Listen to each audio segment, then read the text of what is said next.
Live from New Delhi, you're watching DD India Live, India's voice to the world. I'm Ramesh Ramachandran. Coming up in the next 30 minutes.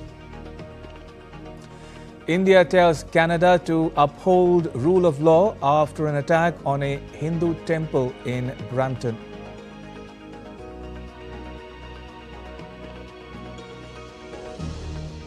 Biden invites Trump to the White House for a peaceful transition of power. India's Prime Minister Narendra Modi congratulates Trump on his win.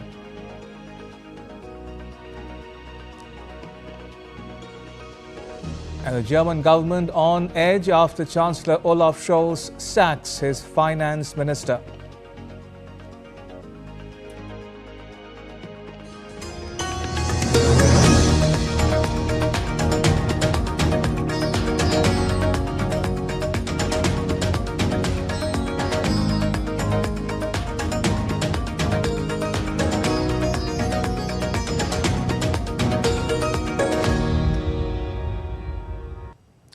India has condemned the attack on a Hindu place of worship in Brampton, Canada, and called on the Canadian government to uphold rule of law. We condemned the attack on the temple in Brampton, and we also called upon the Canadian government to uphold rule of law and to bring to justice people who perpetrated the violence.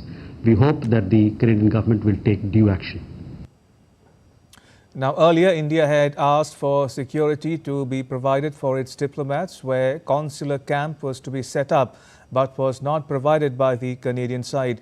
This led to India cancelling its consular camp. You would have seen the message posted by our consulate in Toronto that they have had to cancel the consular camp that they were planning to organize over the weekend, because they did not get adequate security or security assurance from the host government. So that was the reason why these consular camps have been cancelled. As you know, we have a large diaspora in Canada. Many of these people, especially around the month of November, December, they need several documentation for continuation of their pensions and several other activities here in India. So this consular camp that we do is helpful to the community, to both people of Indian nationality and people who are of Indian origin but Canadian nationals today. So that is the reason why the consular camps have had to be cancelled. In its post, the Indian consulate in Toronto noted, and I quote, "In view of the security agencies conveying their inability to provide minimum security protection to the community camp organizers, Consulate has decided to cancel some of the scheduled consular camps," unquote.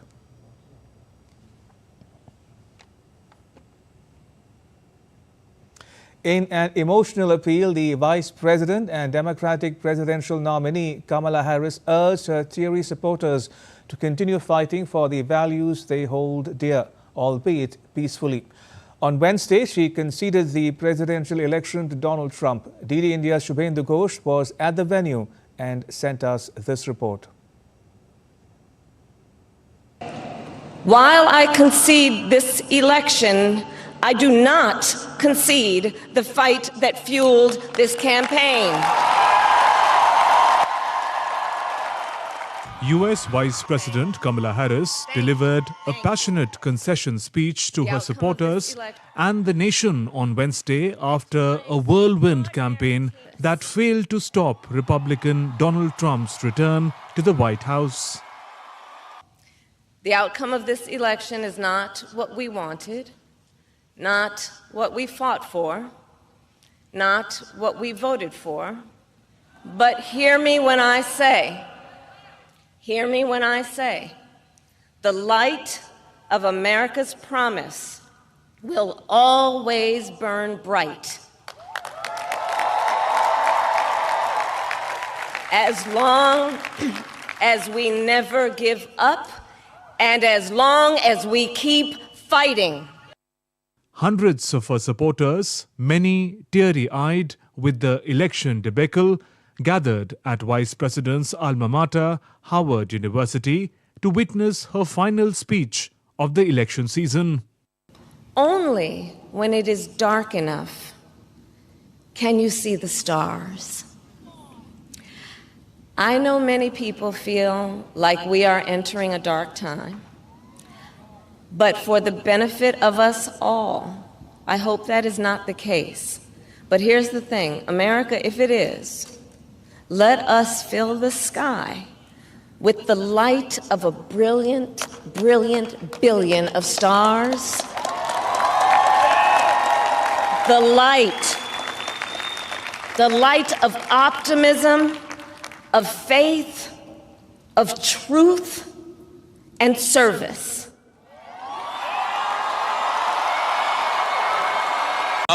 I believe that she is a viable candidate for the presidency, was a viable candidate. And she held a lot of beliefs that a lot of us believe in and a lot of beliefs that a lot of us didn't believe in. But at the end of the day, she was the best candidate. She was the best one to go forward. I think the results are definitely a little disappointing, considering that I am a student here and I really did have high hopes for her to win. But we pivot. We have to find new ways to make a change within our system, whether or not we got the result that we wanted in the end. So I'm just curious to see how these next couple of months are going to go, and even the months leading after his inauguration. Sometimes you're given everything. Sometimes it ain't earned in 2 months. She wasn't chosen. She was given. Kamala Harris tried to give a good fight to Trump, having just over 100 days to campaign for the high-stakes elections. She prioritized women's reproductive rights as an issue in the elections. She was joined on stage by the second gentleman, Doug Imhoff. As Kamala Harris conceded the elections, she delivered a moving address to her supporters, asking them not to despair, urging them to unite and mobilize, and that some fights just take longer to win. With camera person Jayashankar, Shubhendu Ghosh for DT India in Washington, D.C. Meanwhile, U.S. President Joe Biden also called Donald Trump to congratulate the president-elect on his win and invited him to the White House to discuss transitioning administrations. The meeting is expected to take place very soon. Biden also came out in support of Kamala Harris, saying she has been a tremendous partner and public servant full of integrity, courage and character. He said that Harris will continue the fight with purpose, determination and joy, and be a champion for all Americans. Above all, he said, she will continue to be a leader our children will look up to for generations to come as she puts a stamp on America's future. Biden will address the nation on Thursday at 1600 GMT. India's Prime Minister Narendra Modi held a telephone call with Donald Trump and congratulated the president-elect on a historic election victory. After Trump's re-election, Prime Minister Modi highlighted that Donald Trump's win reflected the trust of Americans in his leadership. Reflecting on the positive momentum of the India-US partnership during President Trump's first term, the Prime Minister recalled their memorable interactions, including the Howdy Modi event in Houston, Texas in September 2019 and the Namaste Trump event in Ahmedabad, India during Trump's visit in February 2020. Both leaders reiterated the importance of the India-US comprehensive global strategic partnership for the benefit of the peoples of both countries as well as for global peace and stability. They reaffirmed their commitment to working together to further strengthen bilateral ties across technology, defense, energy, space and several other sectors. India's President Draupadi Murmu arrived at INS Hansa in the southwestern state of Goa on Thursday. Upon arrival, the President received a 150-men ceremonial guard of honor and was welcomed by the Chief Minister of the state, Pramod Sawant. The purpose of her visit is to embark indigenous aircraft carrier INS Vikrant and witness naval operations at sea. In her maiden sail, the President will witness the full spectrum of multi-domain naval operations, including surface ships ops, battle actions, submarine exercises, air power demo, including takeoff and landings by deck-based fighter aircraft or helicopters, and a flypast by naval aircraft. India's External Affairs Minister S. Jaishankar is on a 5-day visit to Australia. The minister met with the members of Indian diaspora and lawmakers at the Parliament of New South Wales in Sydney on Thursday. He appreciated the Indian community for their contribution in energizing India-Australia partnership. Earlier in the day, the minister held a meeting with CEOs and business leaders where he underlined the ongoing transformations in India in digital, infrastructure, manufacturing and skilling. He said the robust business and investment linkages between the two are key drivers of the comprehensive strategic partnership. The minister also highlighted the work done in the third term of the Modi government for promoting global trade. Done less than 150 days of the third term, but even in this period we have made we've taken some very big calls. Among the calls which might be of interest to you, one is to set up 12 major industrial zones across India with a view to attracting global manufacturing and promoting domestic manufacturing. Secondly, to double down on the infrastructure spending because the infrastructure investments are still primarily driven by government spending. Three, a big focus on human resources development, on skills. India's High Commissioner to Sri Lanka, Santosh Shah, alongside Sri Lankan officials, inaugurated 24 new homes for low-income families in Monaragala village under India's model housing project. This village is part of a broader initiative providing 600 houses across all 25 Sri Lankan districts backed by Indian government grants. With similar projects completed in 11 districts, the housing initiative is now 96% complete, highlighting the commitment between India and Sri Lanka to foster sustainable development and support local communities. Bangladesh's interim government, led by Nobel laureate Professor Muhammad Yunus, has decided to scrap the permanent and temporary press accreditation cards of 30 more journalists perceived to be supportive of the Awami League party. The Committee to Protect Journalists has expressed concern about the decision. Earlier, on 29th of October, the accreditation cards of 20 journalists were also revoked.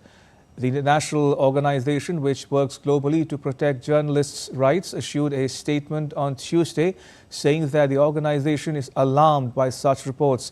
It further said that interim authorities should not use press accreditation as a weapon to target journalists for their work.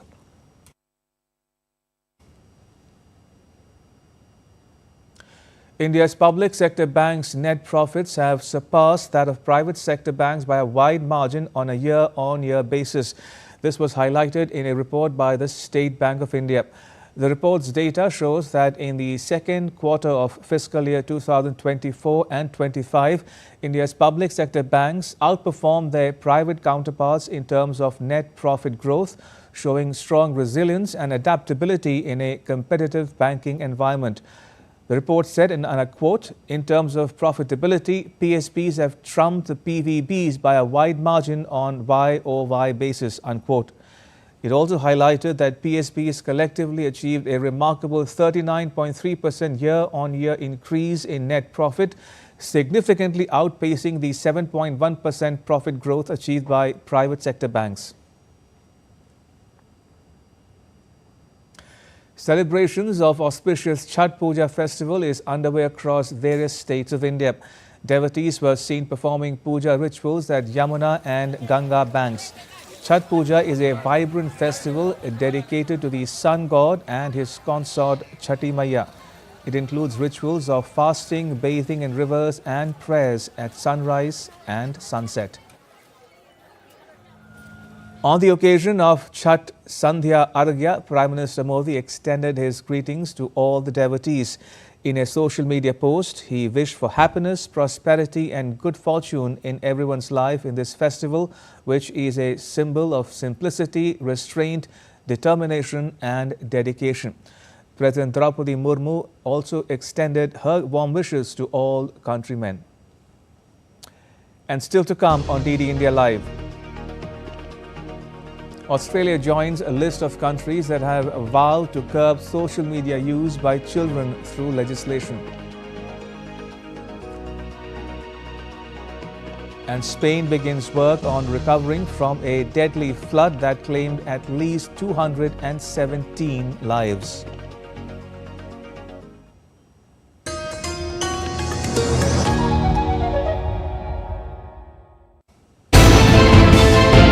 Geopolitics and trade deals. Economic challenges amid development. Hard work and the path to prosperity. It's the economy, always. Between walkers, money is what money does and says.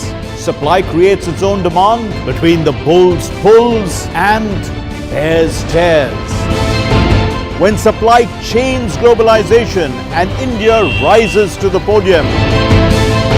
We'll get you centered with the economic brief at 8 p.m. every Thursday on DD India. You're watching DD Live. I'm Ramesh Ramachandran. The German government has collapsed after the Chancellor Olaf Scholz sacked his Finance Minister Christian Lindner and paved the way for a snap election. Scholz cited persistent disagreements within Finance Minister for the breakdown of his centre-left coalition. In a televised address, Scholz said he had dismissed Finance Minister Christian Lindner, saying it was necessary to prevent harm to the country. We need a government that is able to act, that has the strength to make the necessary decisions for our country. That's what was important to me in the past 3 years. That's what's important to me now. Scholz said he would now call a confidence vote for 15th January, which could allow elections to be held by the end of March next year. In the very first week of the parliamentary session in the new year, I will call for the confidence vote so that the Bundestag can then vote on it on January 15th. That way, parliamentarians can decide if they want to pave the way for a snap election. That election could then take place at the latest by the end of March, while respecting the rules of the Constitution. The sacked German Finance Minister Christian Lindner blamed Olaf Scholz for leading Germany into a phase of uncertainty. Olaf Scholz hat leider gezeigt, Unfortunately, Olaf Scholz has shown he does not have the strength to give his country a new boost. Instead, the Chancellor gave me an ultimatum to suspend the constitutional debt break. I could not do that because I would have been breaking my oath of office. Therefore, in the meeting of the Coalition Committee this evening, the Chancellor has terminated the cooperation with me and the FTF. His carefully prepared statement from tonight proves that Olaf Scholz is no longer aiming for an agreement sustainable for everyone, but rather a calculated break of this coalition. With this, he is leading Germany into a phase of uncertainty. Following the announcement, Lindner's Free Democratic Party said it had left the coalition, but Economy Minister Robert Habeck said the Greens would remain. Germany will have a new decision to make for the next government coalition. Until then, we remain in office and we are firmly committed to fully fulfilling the duties of office, providing stability from within the government, which Germany can and must offer Europe. All right, joining us with more is DW's Chiponda Chimbelu, who is in Berlin. Chiponda, what's known so far? Thanks for having me. Well, the German Chancellor Olaf Scholz announced that he had fired his finance minister, Christian Lindner, on Wednesday evening. Now, what that means is that he has lost a partner in the three-party coalition government. Christian Lindner, the fired finance minister, is the leader of the Free Democrats, and together with the Greens, the party has been a junior partner in the coalition with the Social Democrats, which the German Chancellor Olaf Scholz leads. Now, the collapse doesn't come as much of a surprise. The three-party coalition has struggled to agree on many policies and the budget. The Social Democrats and the Greens have repeatedly clashed with the Free Democrats. And that culminated after a leaked document by the now fired minister showed him at odds with the other parties in the coalition last weekend. So, what were the biggest sticking points here?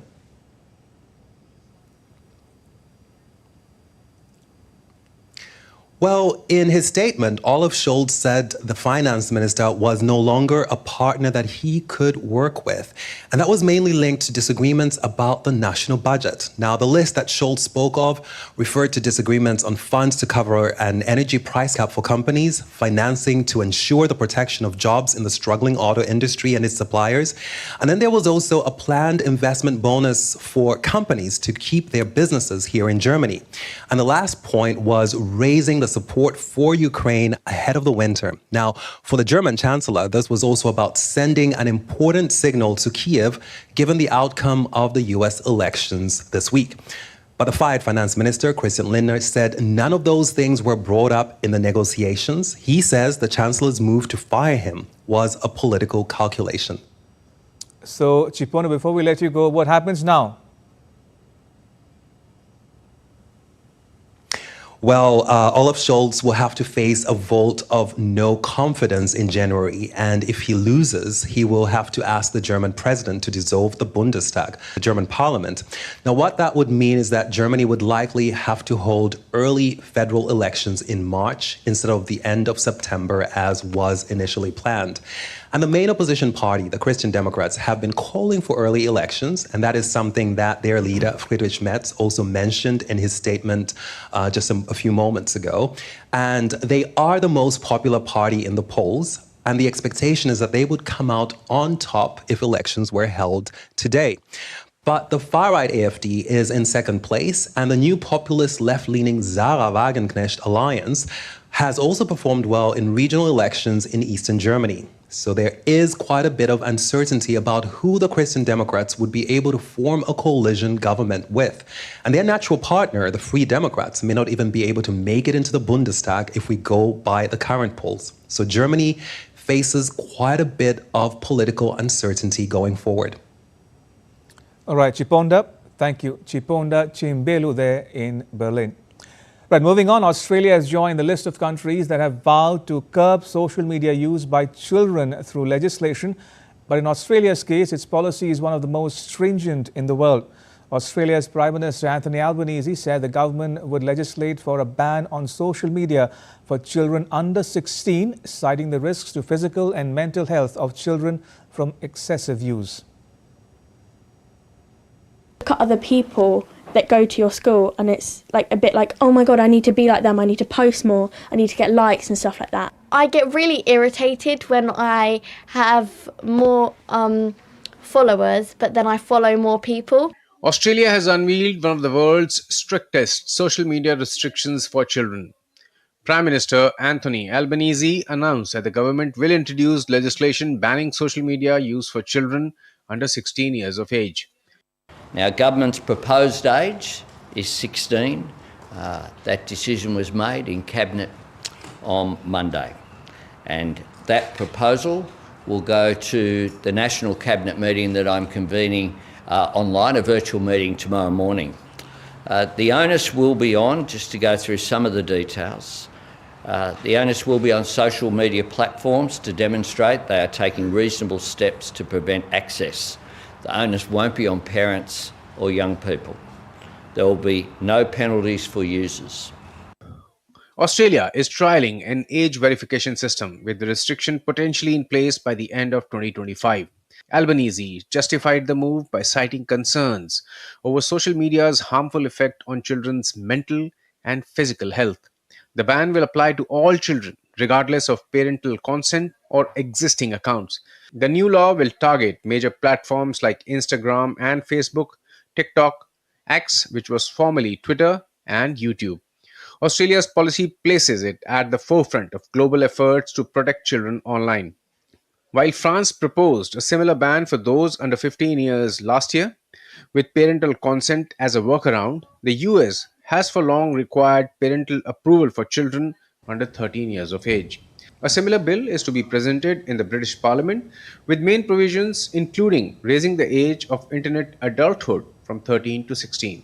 If successful, Australia's approach could serve as a model for other countries trying to address the risks of social media for kids. Bureau Report, DD India. All right, now take a look at what else is making news around the world. Spain has commenced work to recover from the destructions of a deadly flood that's claimed at least 217 lives over the past week. The Spanish government has dispatched 15,000 police officers and soldiers for rescue and reconstruction works. With a range of high-tech equipment, a new studio for television and film production has been launched in Riyadh, Saudi Arabia. This initiative aims to support Saudi Arabia's Vision 2030 and sets new standards for media production in the region.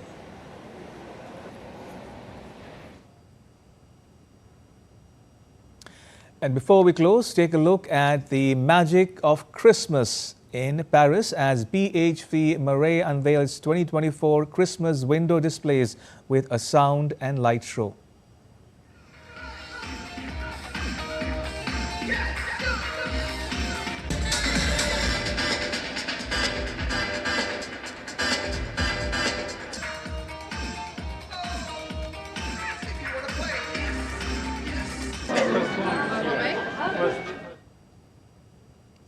And with that, that's a wrap on this edition of DD India Live. You can get all the latest news and updates on the DD India mobile app.